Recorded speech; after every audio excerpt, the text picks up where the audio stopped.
तो पिछले कुछ दिनों में लॉरेंस बिश्नोई का नाम बहुत चर्चा में सुना होगा आपने, जो दाऊद इब्राहिम के गैंग से लेकर खालिस्तानियों तक के पीछे पड़ा हुआ है। कनाडा में पंजाबी गायक गिप्पी ग्रेवाल के घर पर गोलीबारी हुई, उसमें भी बिश्नोई गैंग का ही नाम आया। बिश्नोई गैंग ने पिछले साल सितंबर में कनाडा में खालिस्तानी समर्थक सुक्खा दुनेके की हत्या की जिम्मेदारी भी ली। पिछले महीने कनाडा में रैपर एपी ढिल्लों के घर के बाहर गोलीबारी की जिम्मेदारी बिश्नोई गैंग ने ली थी। मई 2022 में पंजाबी सिंगर सिद्धू मूसेवाला की हत्या लॉरेंस बिश्नोई ने की। साल 2023 में 6 महीने के अंदर जो 4 बड़े खालिस्तानी मारे गए थे, उसे भी लॉरेंस गैंग से जोड़ा जा रहा। सलमान खान के घर अप्रैल 2024 में 5 राउंड फायरिंग करवाई गई थी, उसमें भी आरोप लॉरेंस बिश्नोई के लोगों पर लगा। अब एनसीपी नेता बाबा सिद्दीकी की हत्या अपने शूटर से करवा। इंडिया में ही नहीं, इंडिया के बाहर भी कनाडा की गवर्नमेंट भी कहती है कि इंडियन गवर्नमेंट बिश्नोई गैंग का इस्तेमाल करके खालिस्तानियों को निपटा रही है। Organized crime elements, and I will say and it's been publicly attributed and claimed by one organized crime group in particular, which is the Bishnoi group. इस वजह से सोशल मीडिया पर कुछ लोग इसे एक हीरो की तरह भी ट्रीट कर रहे हैं। अगर खालिस्तानी किसी से डरते हैं तो लॉरेंस बिश्नोई से डरते हैं। इनकी टांगें कांपती हैं लॉरेंस बिश्नोई से। जिस आदमी के नाम से आजकल पप्पू यादव जैसे बड़े बड़े बाहुबलियों का भी पसीना छूट रहा है। यादव जी, आपने लॉरेंस बिश्नोई को नहीं, ये सब बात मैंने पहले मना कर दिया था, बात नहीं पूछे। जो बॉलीवुड के सलमान भाई के पीछे ऐसे पड़ा हुआ है जैसे फिर हेरा फेरी फिल्म में जॉनी लीवर के पीछे गोरिल्ला पड़ जाता है। और आयरॉनिकली कुछ ऐसे लोग हैं भारत में जो कल तक याकूब मेनन, अतीक अहमद, मुख्तार अंसारी और दाऊद इब्राहिम को एक मसीहा की तरह ट्रीट करते थे, लेकिन उनको लॉरेंस बिश्नोई से बड़ी प्रॉब्लम है। तो आज बात करते हैं इस आदमी के बारे में, इसके गैंग के बारे में, इसके ओरिजिन्स के बारे में, क्यों कुछ लोग इसे एक हीरो की तरह ट्रीट कर रहे हैं और क्या इस इंसान को एक हीरो की तरह ट्रीट करना सही है या गलत। श्याम शर्मा शो के इस एपिसोड में आपका बहुत बहुत स्वागत है। मैं हूं सेकुलरिज्म का सीईओ श्याम शर्मा और आप सबको एक सेकंड। तो देखिए, लॉरेंस बिश्नोई के बारे में और इसके गैंग के बारे में जानने के पहले आप शायद ये सोच रहे होंगे कि ये आदमी और इसका गैंग सलमान भाई के पीछे इतनी बुरी तरह से क्यों पड़ा हुआ है। तो उसके लिए हमें जरा बिश्नोई समाज के बारे में समझना पड़ेगा। देखिए, बिश्नोई परंपरा की शुरुआत गुरु जम्बेश्वर द्वारा ईयर 1485 में राजस्थान के मारवाड़ में की गई थी। गुरु जम्बेश्वर, जो कि बिश्नोई समाज के फाउंडर हैं, वो बचपन से ही एक बहुत बड़े नेचर लवर थे और किसी भी जानवर के किलिंग के सख्त खिलाफ थे। उन्होंने अपने फॉलोअर्स के लिए 29 रूल्स बनाए थे जो हर बिश्नोई को अपनी पूरी जिंदगी फॉलो करने हैं। ये इन 29 प्रिंसिपल्स की वजह से ही ये बिश्नोई नाम पड़ा था। बिश मतलब 20 और नोई मतलब 9। इन 29 प्रिंसिपल्स में बड़े बड़े प्रिंसिपल्स आते हैं कि आपको जानवरों को नहीं मारना है, फूलने वाले पेड़ों को नहीं काटना है और आपकी ड्यूटी है कि हर साल आप एक पेड़ प्लांट करें और जितने भी लाइफ फॉर्म्स हैं दुनिया में उनको प्रोटेक्शन प्रोवाइड करें और जो भी आप क्रॉप उपजाते हैं उनमें से 1/10 निकालकर आपको वाइल्ड लाइफ को फीड करना है। और इन 29 नियमों के बारे में बिश्नोई समाज इतना सीरियस है अपेरेंटली कि उन्होंने इन नियमों के लिए अपनी जान तक न्यौछावर की है। बिश्नोई कम्युनिटी का गुरु मंत्र है, गुरु के वाचने नीव खीव चलो, यानी गुरु के वचन का पालन करते हुए अपनी जान तक दे दो। और जब से बिश्नोई गैंग सलमान खान के पीछे पड़ा है, तब से विवेक ओबरॉय भी हर मौके पे इस बात को हाईलाइट कर चुके हैं। एक दुनिया में एक ही समाज है, बिश्नोई समाज, जहाँ पे अगर हिरन मर जाए तो उसके बच्चे को बिश्नोई हमारी माताएं अपने छाती से लगाकर अपने बच्चे की तरह दूध पिला। इस मामले में भैया सबसे खुश विवेक ओबरॉय है और इनकी डेडिकेशन आप देखिए इन रूल्स के बारे में कि 1996 में निहाल चंद बिश्नोई ने एक ब्लैक पक, ये वही ब्लैक बक जो इस समय पे सलमान भाई और बिश्नोई के बीच का पूरा मैटर है, उसी ब्लैक बक्स को शिकारियों से बचाने के लिए उन्होंने अपनी जान तक दे दी थी, जिसपे एक अवार्ड विनिंग फिल्म भी बनाई गई थी जिसका नाम था willing to sacrifice. Anil Bishnoi ने पूरे देश भर के 10,000 से ज्यादा ब्लैक बक्स और चिंकारा हिरणों को शिकारियों से बचाया है और उन्हीं शिकारियों के खिलाफ अकेले 200 से ज्यादा लीगल केसेस भी लड़े। पीरा राम बिश्नोई जो सिर्फ एक पंक्चर लगाते हैं, लेकिन उसके बावजूद उन्होंने 2000 से ज्यादा जानवरों को रेस्क्यू और रिहेबिलिटेट भी करवाया है। आज भी बिश्नोई कम्युनिटी वाइल्ड लाइफ की सुरक्षा करती है और इसी कम्युनिटी से लॉरेंस बिश्नोई आता है और इसीलिए माना जाता है कि वो सलमान भाई से इतना नाराज है। क्योंकि 1998 में हम साथ साथ है फिल्म की शूटिंग के दौरान सलमान भाई ने 2 ब्लैक बक्स को शिकार करके मारा था। और बिश्नोई समाज का मानना है कि इस हत्या के लिए सलमान खान को मुक्तिधाम मुकाम जो राजस्थान के बीकानेर में है वहां पर जाना चाहिए, क्योंकि ये गुरु जम्बेश्वर का फाइनल रेस्टिंग प्लेस है और वहां पर जाकर गुरु जम्बेश्वर से माफी मांगनी चाहिए। बिश्नोई का मानना है कि जब तक सलमान भाई ऐसा नहीं करते हैं तब तक वो पनिशमेंट के भागीदारी है। बिश्नोई गैंग ने यह भी कहा है कि उन्होंने बाबा सिद्दीकी, जिनका हाल में ही मर्डर किया गया था, वो इसलिए किया है क्योंकि वो सलमान भाई के बहुत करीब है और अंडरवर्ल्ड के फिगर दाऊद इब्राहिम के भी बहुत करीब है। और उन्होंने कहा है कि जो भी सलमान खान की या एंटी नेशनल दाऊद गैंग को सपोर्ट करेगा उनको टारगेट किया जाएगा। लेकिन यहाँ पर भी देखिए बहुत कंफ्लिक्टिंग रिपोर्ट्स आ रही हैं, क्योंकि कुछ रिपोर्ट्स कह रही हैं कि इसमें बिश्नोई गैंग का कोई हाथ ही नहीं है, बल्कि बाबा सिद्दीकी एक रियल एस्टेट माफिया के मेंबर थे और उनको अलेजेडली एक प्रॉपर्टी डिस्प्यूट की वजह से एक राइवल रियल एस्टेट माफिया ने मारा है। ये बिजनेस डिस्प्यूट है, ये प्रॉपर्टी डिस्प्यूट है, इसकी पुष्टि अभी मुंबई पुलिस के सूत्रों ने करी है। एबीपी न्यूज के साथ, गणेश ठाकुर के साथ मुझसे ये बात हुई है कि भाई ये प्रॉपर्टी डिस्प्यूट लग रहा है। एसआरए का एक स्कीम था जिसमें बाबा सिद्दीकी इन्वेस्टेड थे एज अ बिल्डर और इसी डिस्प्यूट को लेकर ये हत्या की गई है। और माना जाता है कि इस राइवल ग्रुप का दाऊद इब्राहिम की कंपनी के साथ लिंक्स हैं। तो बाबा सिद्दीकी की जो हत्या का केस है उसमें बहुत कंफ्यूजिंग न्यूज रिपोर्ट्स आ रही हैं इस समय पर, और हो सकता है कि इसी कंफ्यूजन का फायदा उठाकर बिश्नोई गैंग बॉलीवुड माफिया में अपना नाम बनाना चाहता है और अपने आप को स्ट्रॉन्ग दिखाना चाहता है। तो अब बात करते हैं लॉरेंस बिश्नोई के बारे में, जो इस बिश्नोई गैंग का हेड है। शुरुआत से ही इसको पॉलिटिक्स का बहुत शौक था और 2011 में जब ये कॉलेज में था तो स्टूडेंट पॉलिटिक्स में इन्वॉल्व हो गया था। लेकिन स्टूडेंट यूनियन का इलेक्शन हारने के बाद ये इतना नाराज हो गया कि अलेजेडली ये कहीं से बंदूक लेकर आ गया और अपने राइवल को मारने की कोशिश करने लगा। तो बाहुबली और गुंडागिरी का शॉट अपेरेंटली काफी शुरुआत से है इनको। 2011 में बिश्नोई का जो ग्रुप है और ओपोनेंट्स का जो ग्रुप है उसके बीच में दुश्मनी काफी बढ़ने लगी, जिसकी वजह से दोनों ग्रुप्स के बीच में काफी हिंसा भी हुई। यहीं पर उसकी मुलाकात गैंगस्टर गोल्डी बरार से होती है। इस आदमी का नाम याद रखना क्योंकि वीडियो के बाद में इस आदमी का नाम इंपॉर्टेंट हो जाएगा। अब कुछ रिपोर्ट्स ये कहती हैं कि अलेजेडली बिश्नोई की जो गर्लफ्रेंड है उसको राइवल गैंग ने टारगेट कर मार दिया था और उसके बाद बिश्नोई गैंग ने बदला लेने का डिसीजन लिया और अलेजेडली दूसरे स्टूडेंट लीडर्स को मारा। जिन स्टूडेंट लीडर्स का इसमें अपेरेंटली हाथ था उनको टारगेट करके मारा और यहीं से उसने क्राइम की दुनिया में कदम रखा। उसको 2 महीने की जेल हुई, उसके बाद उसको बेल मिली। इस समय पर लेकिन जब ये जेल में था तो ये रंजीत दुपला नाम के एक दूसरे आर्म स्मगलर से मिला, जिसने बाद में फिर बिश्नोई गैंग को सोफिस्टिकेटेड वेपन्स प्रोवाइड करने शुरू किए। एक और बड़ा गैंगस्टर जिसका नाम है जग्गू भगवानपुरी, ये बिश्नोई का अपेरेंटली एक मेंटोर बन गया इस समय पर। और बिश्नोई ने फिर से इलेक्शंस में दखलंदाजी करने की शुरू की। इलेक्शन के बाद उसने विनिंग कैंडिडेट के भाई के ऊपर गोली चलाने की कोशिश की, जिसकी वजह से उसको चंडीगढ़ में 6 दिन की जेल भी हुई। बताइए यार, साला टैक्स देने में देरी हो जाती है तो सालों जेल होती है, लेकिन गोली मारने पर 6 दिन की जेल। ये सब क्या देखना पड़ रहा है? अच्छा है मैं अंधा हूँ। इस समय जब वो जेल में था तो वो लोकल क्रिमिनल दविंदर बाबला से मिला, जो बाद में जाकर इसके गैंग का मेंबर बन जाएगा। और 2010 और 2012 के बीच में इसके क्राइम काफी बढ़ने लगे और उसके ऊपर कई एफआईआर फाइल हुए, अटेम्प्टेड मर्डर के लिए, ट्रेसपासिंग के लिए और रॉबरी के लिए। लेकिन जब भी ये जेल में रहता था तो उसने अलग अलग गैंगस्टर्स के साथ अलायंसेस और नेटवर्किंग करनी शुरू कर दी। बेसिकली ये बंदा जेल में क्राइम का लिंक्डइन चला रहा था। तो इसके जेल में रहने पर इसने अलग अलग स्टेट्स के गुंडों से भी नेटवर्किंग करनी शुरू कर दी, इंक्लूडिंग झारखंड के, उत्तर प्रदेश के, हरियाणा के, राजस्थान के, दिल्ली के। और इसी वजह से पुलिस की कस्टडी में रहने के बाद भी इसका इन्फ्लुएंस बड़ा स्ट्रॉन्ग रहा जेल के बाहर, क्योंकि इसके गैंग मेंबर जो थे वो अलग अलग कॉलेजेस की स्टूडेंट बॉडी में पोजीशंस होल्ड करने लग गए और फिर स्टूडेंट पॉलिटिक्स से एडवांस करके ये प्रोफेशनल पॉलिटिक्स में भी घुसने लग गया। 2014 में अपेरेंटली इसके और इसके गैंग के मेंबर्स ने अपने कजन के एक दोस्त के पॉलिटिकल राइवल को, जो लुधियाना म्युनिसिपल कॉर्पोरेशन पोल्स में कंटेस्ट कर रहा था, उसको मार दिया। इसके बाद वो राजस्थान में छुपने के लिए चला गया और जब ये राजस्थान में था तब उसने लिकर बिजनेस में भी एंट्री मार दी।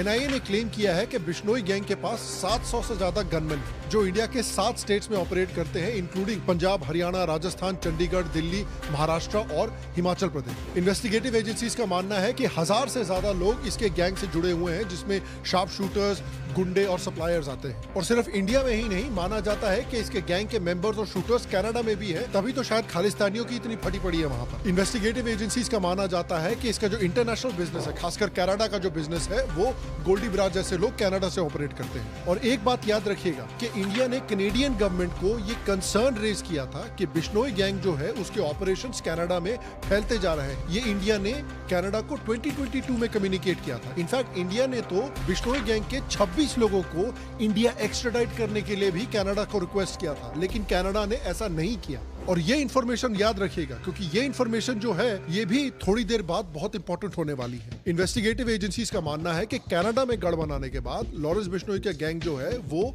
मेक्सिको के ड्रग सिंडिकेट्स में भी अब पार्टनरशिप करने लग गया है। और बेसिकली माना जाता है कि मुंबई में ये जो बिश्नोई गैंग है ये बेसिकली अगला दाऊद इब्राहिम या डी कंपनी बनना चाहता है। देखिए, मुंबई में काफी समय से माफिया का प्रेजेंस रहा है। कई गैंगस्टर्स ने वहां पर अपने अंडरवर्ल्ड नेटवर्क्स बनाए हैं और पैसे कमाए हैं, चाहे करीम लाला जैसे अर्ली लोग हों, इसके अलावा छोटा राजन, अरुण गावली, अमर नायक हो, या फिर रिसेंटली दाऊद इब्राहिम रहा हो जिसके गैंग को डी कंपनी कहा जाता था। ये लोग गोल्ड और इलेक्ट्रॉनिक्स की स्मगलिंग में इन्वॉल्व रहे थे, ड्रग सिंडिकेट्स में इन्वॉल्व रहे थे, इंटरनेशनल आर्म्स ट्रेड में इन्वॉल्व रहे थे। उसके बाद इसने अपना नेटवर्क एक्सपैंड किया टारगेटेड किलिंग्स में, एक्सटॉर्शन रैकेट्स करके। और उसके बाद क्योंकि दाऊद इब्राहिम एक रेडिकल इस्लामिस्ट भी था, वो पाकिस्तानी आतंकियों के साथ और पाकिस्तानी ISI के साथ भी अलाइन करने लगा। और दाऊद इब्राहिम और डी कंपनी को इम्प्लीकेट किया गया था इंडियन इन्वेस्टिगेटिव एजेंसीज के द्वारा मुंबई बॉम्ब ब्लास्ट को करवाने के लिए, जिसमें 250 से ज्यादा लोगों की मौत हुई थी। और इसी दाऊद इब्राहिम के इन्फ्लुएंस को ये जो बिश्नोई गैंग है ये मुंबई से पूरी तरह से खत्म करना चाहता है और उनको रिप्लेस करके अपना माफिया गाड़ना चाहता है वहां पर।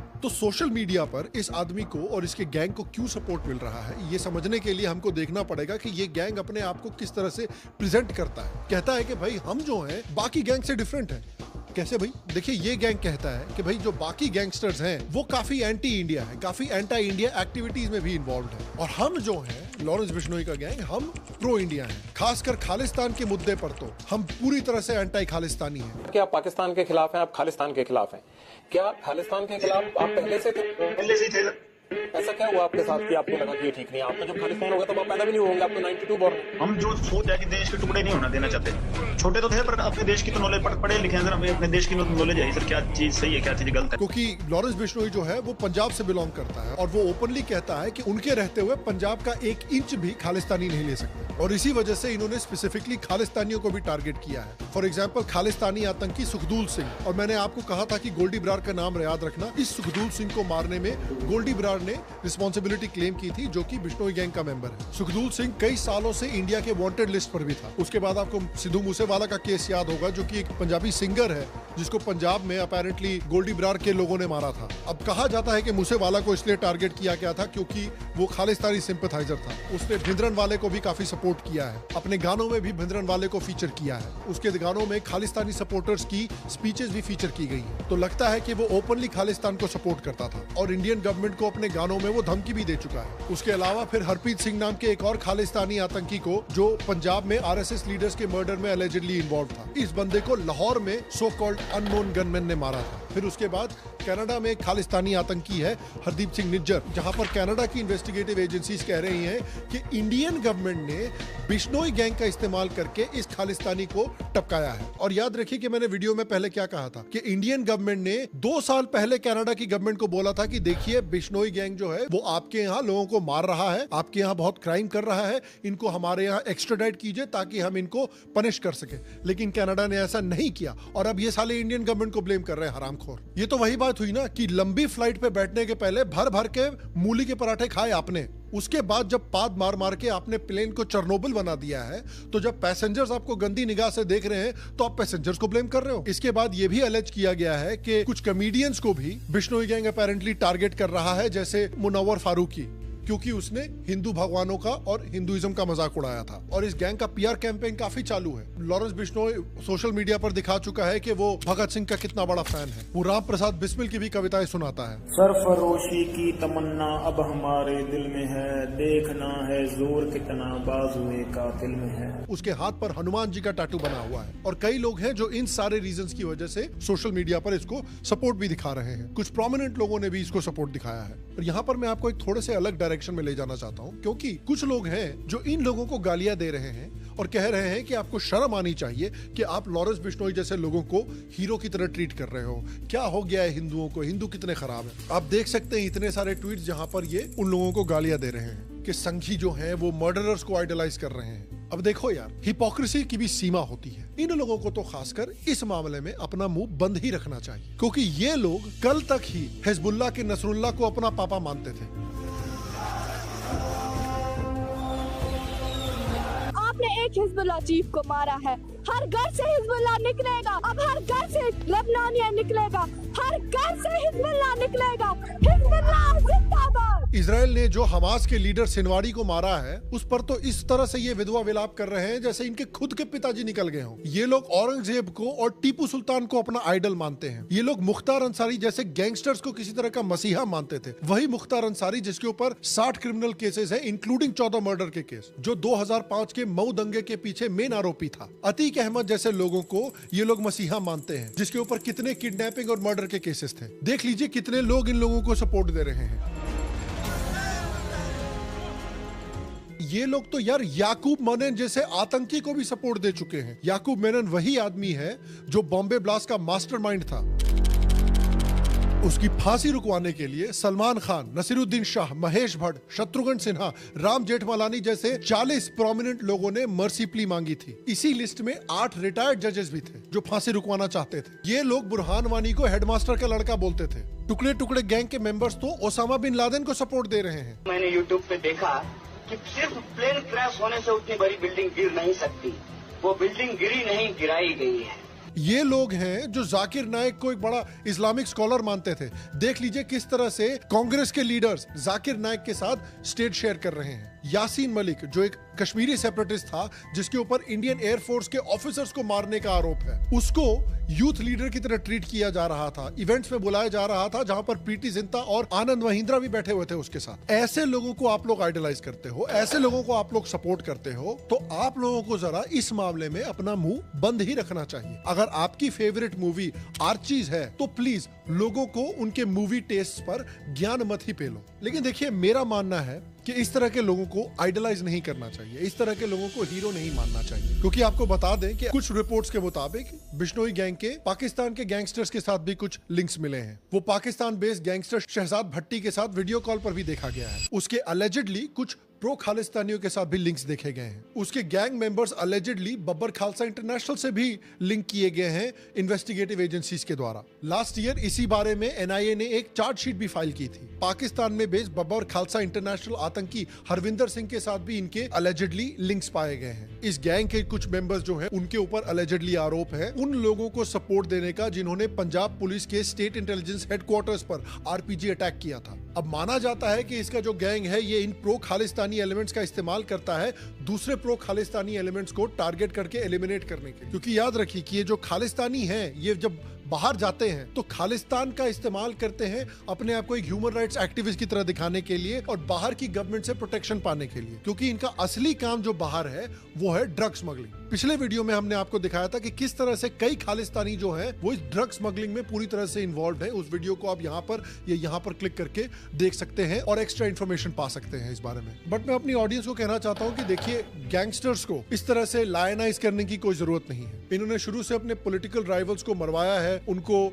धमकियां दी हैं, इंडिया की डेमोक्रेसी में डायरेक्टली दखलंदाजी की है इलीगली। प्रो खालिस्तानी और पाकिस्तानी आतंकियों के साथ भी इनके कुछ अलेजेड लिंक्स देखे गए हैं। और कॉमेडियंस को जोक मारने के लिए मारने की कोशिश करना पाकिस्तान जैसे थर्ड क्लास भिखारी देशों में होती है। भारत में ऐसी चीजें नहीं होनी चाहिए जो एक डेवलप्ड सुपर पावर और विश्व गुरु बनना चाहता है। और भारत अगर एक डेवलप्ड सुपर पावर और विश्व गुरु बनना चाहता है तो वहां पर ऑर्गेनाइज्ड गैंग्स का राज नहीं चलना चाहिए। वहां पर मोनोपोली और वायलेंस सिर्फ और सिर्फ इंडियन स्टेट के पास होनी चाहिए। अमेरिका सुपर पावर इसलिए ही है क्योंकि अमेरिका में गैंग्स का राज नहीं चलता। अल्टीमेटली राज सिर्फ और सिर्फ अमेरिका की पुलिस फोर्सेस और गवर्नमेंट का चलता है और इसी तरह से ये डेवलप्ड देश बनते हैं। लेकिन जहां तक ये अलेज किया गया है कि इंडियन गवर्नमेंट इस तरह के गैंग्स का इस्तेमाल कर रही है खालिस्तानियों और पाकिस्तानी आतंकियों को निपटाने के लिए, अगर इंटेलिजेंस एजेंसीज इसको एक टूल की तरह इस्तेमाल करना चाहती है इन खालिस्तानी आतंकियों को खत्म करने के लिए, जैसा कि कनेडियन अथॉरिटीज अपेरेंटली कह रही हैं, मुझे उससे कोई प्रॉब्लम नहीं है, मैं तो उसको सपोर्ट भी करता हूँ। इंडिया के दुश्मन चाहे खालिस्तानी आतंकी हो या पाकिस्तानी आतंकी हो, उन्हें कहीं भी सेफ नहीं फील करना चाहिए। और जिस तरह से इजराइल या अमेरिका दुनिया में कहीं भी जाकर अपने दुश्मनों को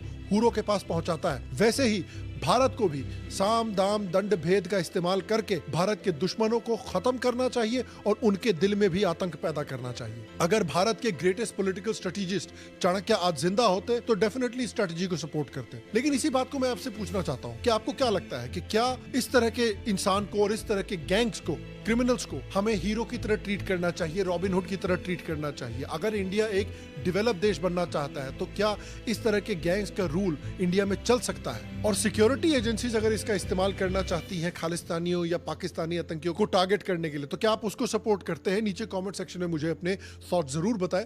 बाकी अगर आपने अभी तक हमारे पेट्रियन को या हमारे यूट्यूब मेंबरशिप को ज्वाइन नहीं किया है तो जल्दी ज्वाइन करें। मैं आपसे अगले एपिसोड में मिलूंगा और तब तक स्वस्थ रहें, सुखी रहें, फिर मिलेंगे।